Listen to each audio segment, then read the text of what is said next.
Para sa mga supplier sa sektor ng agrikultura, dapat daw na magtalaga ang Pangulong Marcos Jr. ng full-time secretary upang matutukan ang ahensya. Ayon kay CLFA Carlos Abad, upang mabigyan pansin ang administrative approach na kinakailangan na may isang kalihim na may alam sa agrikultura. Para sa detalye ng report, narito si Neri Tresenye.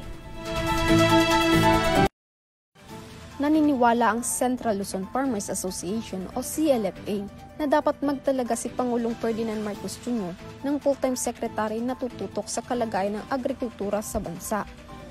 Ayon kay CLFA Carlos Abad, kailangan ng isang kalihim na may kaalaman sa agrikultura upang mas mapagtuunan ng pansin ang mga administrative approach ng ahensya.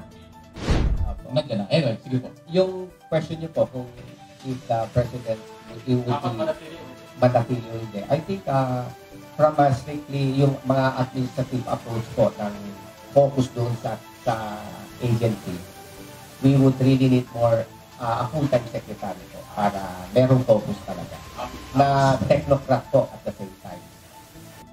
Sumang-ayon naman ang supply ng agriculture products na si Roxanne Rivera. Their study would really help on the current issues natin ngayon sa agriculture.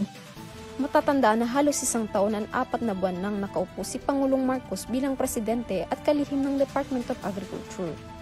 Sinabi ni Marcos na lilikha siya ng mga trabaho at susuportahan ang paglago sa tulong ng modernisasyon ng agrikultura para na rin mapalakas ang produksyon ng pagkain at mabawasan ng mga pag-angkat sa kinakaharap na pandaigdigang krisis sa presyo ng pagkain. Para sa EuroTV News, Neri Tresenye, sumasaludo sa bawat Pilipino.